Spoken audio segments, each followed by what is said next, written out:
After the tragic death of my parents, my greedy husband and mother-in-law stormed into my house at night, demanding a share of my $50 million inheritance. When I refused, they both struck me brutally, leaving me severely injured. They kicked me out of my house at midnight, locking the door behind them as I cried for help, but they refused to listen. The very next day, I returned with revenge. When they woke up, they could never have imagined the shocking surprise that would bring them to their knees. My name is Lily Rose. I'm 40 years old, a financial consultant living in Seattle, Washington. My life wasn't always filled with betrayal and chaos. Just a few months ago, I thought I had everything: a loving husband, a fulfilling career, and two incredible parents who believed in me more than I ever believed in myself. But life has a cruel way of taking everything from you, piece by piece, until you're left fighting for survival. It all began when my parents passed away unexpectedly in a car accident. They were everything to me. Losing them so suddenly was like losing a part of myself. Their absence created a void that nothing could fill.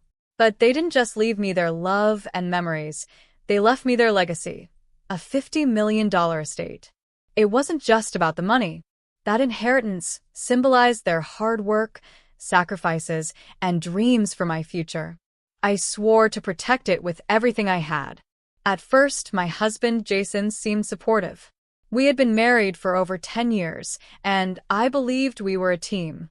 Jason told me we'd honor my parents' memory together and take care of their estate responsibly.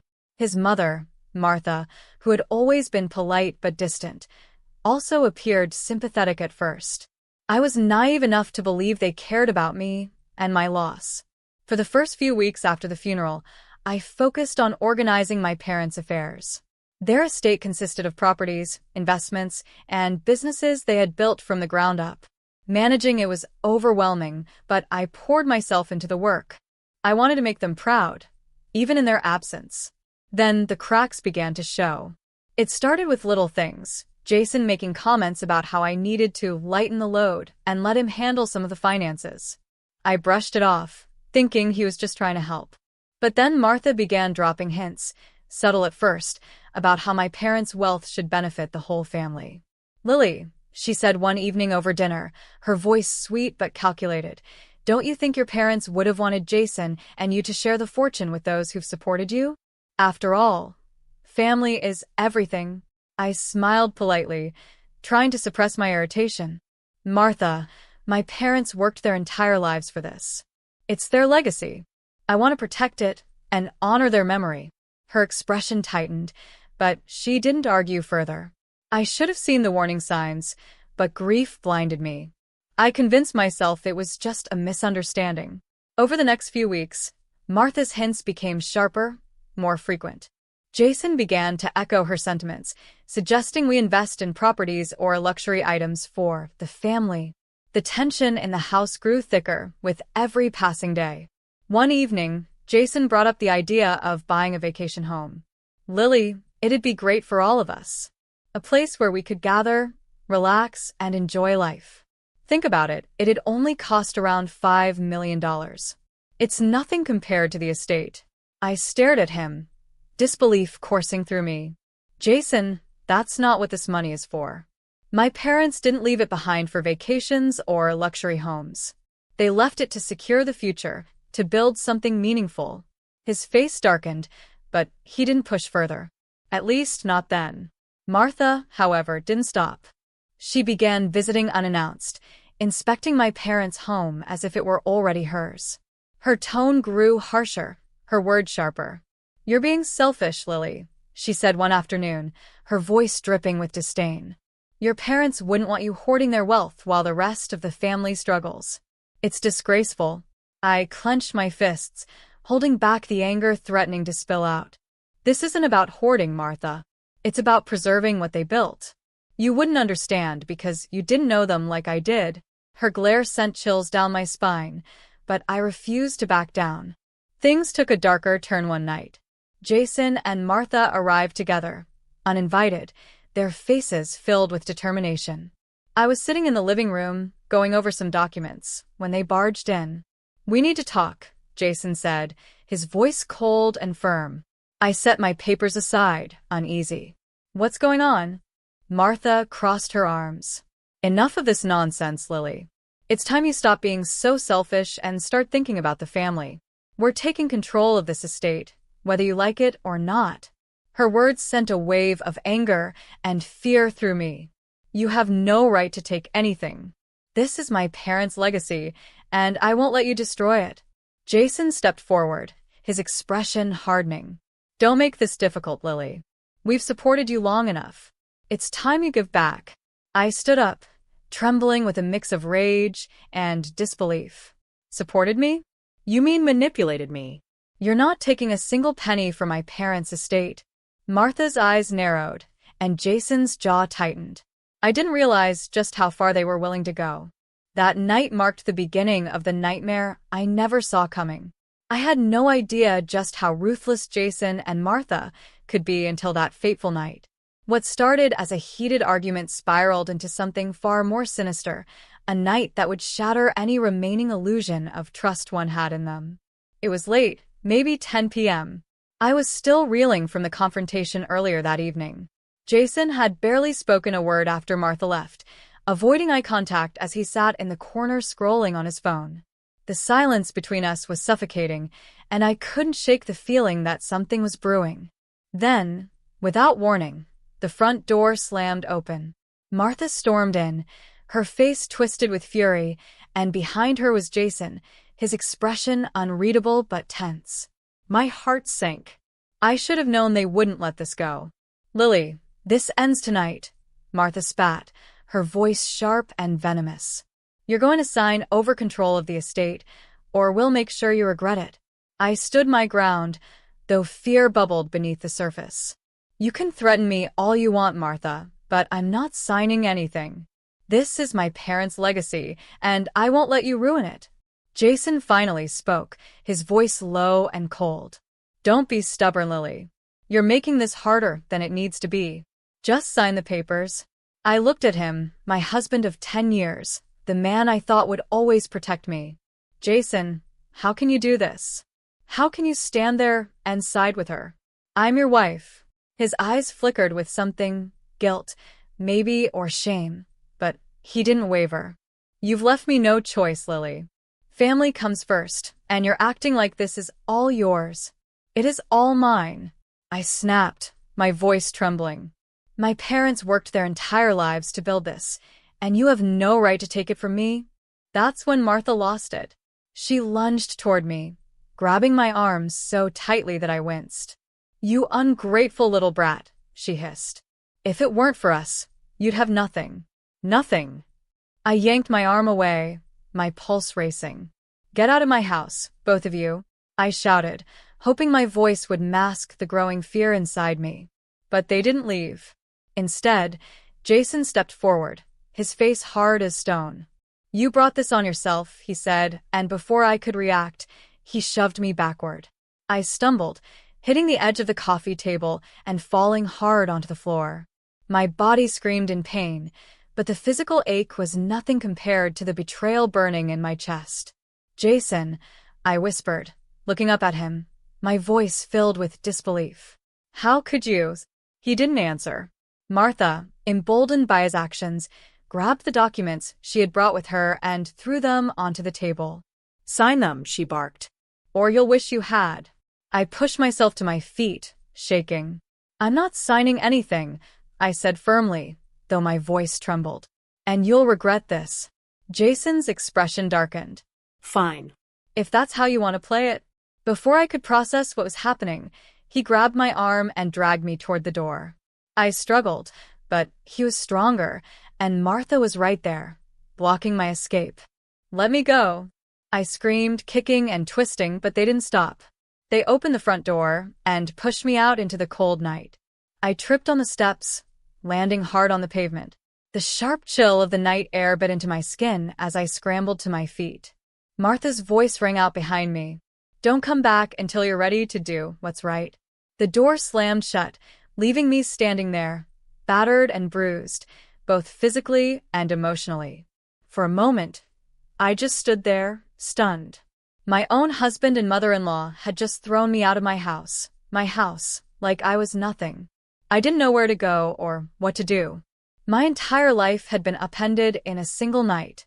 But as I stood there, shivering and humiliated, something inside me shifted. The fear and despair that had gripped me moments before began to give way to something else. Anger. How dare they? How dare they think they could take everything from me? My parents didn't work their entire lives to build this estate, so it could be handed over to two greedy, manipulative people who thought they could bully me into submission. I wouldn't let them win. With every painful step I took away from that house, my resolve grew stronger. They thought they had broken me, but they were wrong. They had just awakened a side of me I didn't even know existed. I pulled out my phone and dialed the only person I knew I could trust in that moment, Mr. Grant, my parents' attorney. His voice was calm and steady, a lifeline in the storm. "Lily, what happened?" he asked, concern evident in his tone. I told him everything, the confrontation, the assault, how Jason and Martha had thrown me out of my own home. "This is unacceptable," Mr. Grant said firmly. "We'll take legal action immediately. They won't get away with this." For the first time that night, I felt a glimmer of hope. They might have tried to destroy me, but I wasn't going to let them succeed. The morning after that horrifying night, I woke up on a friend's couch, my body sore and my mind spinning. I could still hear their voices, Jason's cold, calculated tone and Martha's hateful demands, echoing in my head. But this time I didn't cry. I didn't feel helpless. All I felt was determination. If they thought they could take everything from me, they were about to learn just how wrong they were. I met with Mr. Grant the very next day. He was the attorney my parents had trusted for years, a man who knew the ins and outs of their estate better than anyone else. When I sat across from him in his office, my hands trembling slightly, I told him everything, how Jason and Martha had turned on me, how they had physically assaulted me, and how they had thrown me out of my own house. "They can't get away with this," I said, my voice steady but firm. "I need your help to stop them." Mr. Grant nodded, his expression serious. "Don't worry, Lily. We'll make sure they face the consequences for their actions. First, we'll file for a restraining order to keep them away from you and the estate. Then, we'll begin gathering evidence to build a solid case against them." I felt a flicker of hope. "What kind of evidence do we need?" I asked. "Everything you can provide," he replied. "Medical records documenting your injuries, messages or emails showing their manipulative behavior, and financial records proving their attempts to take over the estate. The more we have, the stronger our case will be." Over the next few days, I threw myself into the work. I went to the hospital to get my injuries documented, bruises on my arms, scratches on my hands, and the soreness in my back from being shoved onto the pavement. I scoured my phone for texts and emails from Jason and Martha, compiling every snide remark and demand they had ever made. With Mr. Grant's help, I also reviewed the financial accounts tied to the estate, looking for any irregularities that could prove their intent to seize control. It wasn't easy. Every piece of evidence I uncovered felt like a fresh wound, a reminder of how deeply they had betrayed me. But it also fueled my resolve. I wasn't just fighting for myself. I was fighting for my parents, for the legacy they had worked so hard to leave behind. Then came the restraining order. Mr. Grant worked quickly, filing the necessary paperwork with the court. Within a week, a judge approved it, legally barring Jason and Martha from coming near me or the estate. It was a small victory, but it gave me a sense of control I hadn't felt in weeks. Of course, they didn't take it well. Jason called me one evening, his voice dripping with false charm. "Lily, we don't have to do this. We're family. Let's just sit down and work this out." "Family?" I scoffed, my anger bubbling to the surface. "You and your mother beat me and threw me out of my own house. Do you really think I'll forgive you after that?" His tone turned cold. "You're making a mistake. You're going to regret this." "No, Jason," I said firmly. "The only mistake I made was trusting you." I hung up, my hands shaking, but my resolve stronger than ever. They weren't going to intimidate me. Not anymore. The next few weeks were a blur of legal meetings and strategy sessions. Mr. Grant and his team were meticulous, building a case that left no room for doubt. We collected testimonies from neighbors who had witnessed Jason and Martha's late-night visits to my house. We gathered financial records showing Jason's attempts to transfer funds from the estate to accounts in his name. And we prepared the medical evidence of my injuries, which painted a clear picture of their violent behavior. When the court date finally arrived, I felt a mix of nerves and determination. As I sat in the courtroom, watching Jason and Martha enter with their lawyer, I couldn't help but notice the smug expressions on their faces. They still thought they were going to win. But as the proceedings began, it became clear they had underestimated me. Mr. Grant presented our evidence piece by piece, each revelation chipping away at their facade. The texts and emails showed their manipulative tactics.